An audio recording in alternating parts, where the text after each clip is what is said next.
Hey Garden Fam, it's your host Raven Epiphany. I hope you are doing well and that you have had a wonderful Sunday. I am back with another super quick video today. We're going to be chatting about making compromise with others or making room for compromise. And so, there are two different sides of the spectrum that you can be on that don't really make the best type of room for meeting people in the middle when it comes to relationships, friendships, etc. There's one side that says, I am who I am, this is how it's gonna be, either take it or leave it, my way or the highway. And then there's the other side, where it's like kind of like people pleasing, where it's just like anything you want, anything you say can go. And I think the way that you find that middle ground to be able to compromise without to be able to compromise on a situation without compromising yourself and your values is to be anchored in your identity, to know what your values are, to know what your non-negotiables are, to know what your boundaries are, so that then you can work from those parameters to meet other people in the middle, or to decide how, you and another person can then come to an agreement or come to a way forward. If we are too stubborn to move off of, our side of things, it does not give room for more than one person to be in a relationship, to be in a friendship, to be in a business partnership, whatever it is.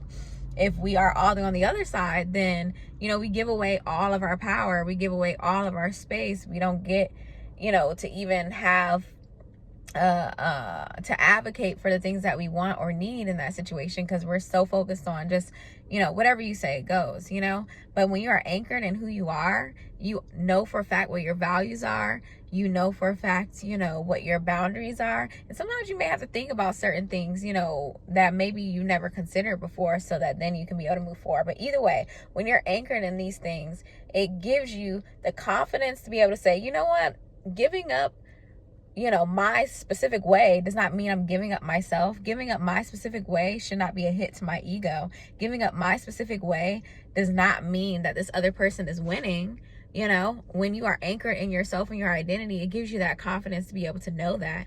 And then on the opposite side, when you are anchored in who you are, it gives you a space from which you can advocate for what will be best for you and can also serve the other person, and not just one or the other. When you're anchored in who you are, what your values are, what your boundaries are, etc. It gives you that space to be able to hear what they're saying, hear what their needs are, hear what their desires are, and then know for yourself, but these are my needs, desires, etc. And then you guys see how can we move forward in a way that is best for both of us, or all three of us, or whatever type of friendship, partnership, etc. is going on. But you can compromise from a healthy place.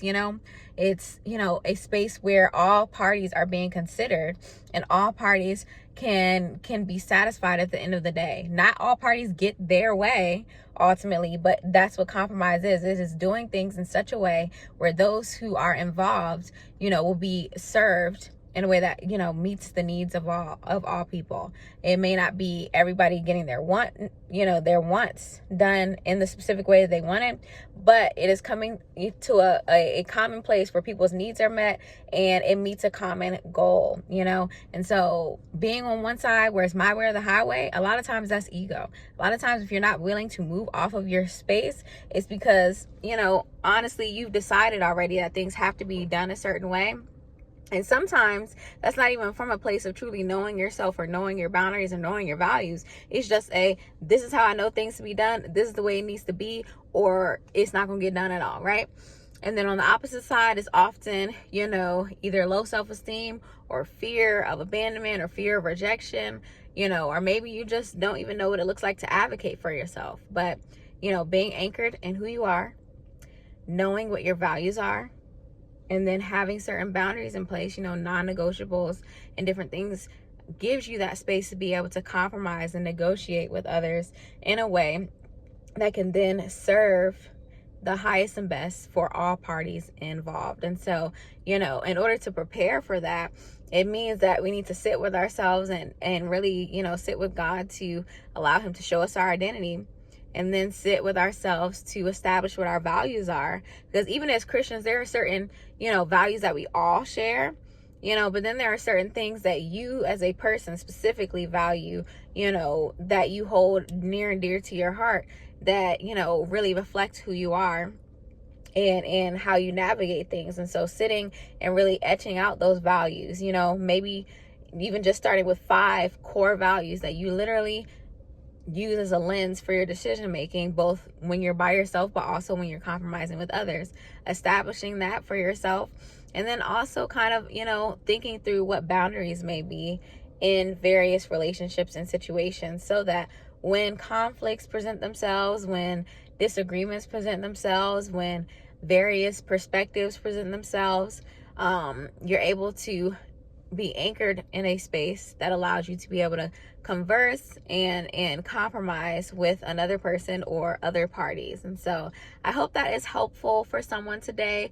Don't be stuck in your own ways. You're not the only person in whatever relationship you're in, whether it be romantic or friendship or a business partnership or anything else like that. Remember that you're not the only person, so it can't always be just your way.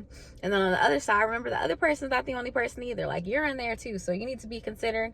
And so find that anchor, identity, values, boundaries, and move forward from there, so that, you know, you can have fruitful relationships that are honoring to both you and the other parties involved. So I hope that was helpful to you. I hope that you have a great rest of your Sunday. I will talk to you soon, God willing. Please like, subscribe, and share with your tribe. All right. Love you bunches. Bye.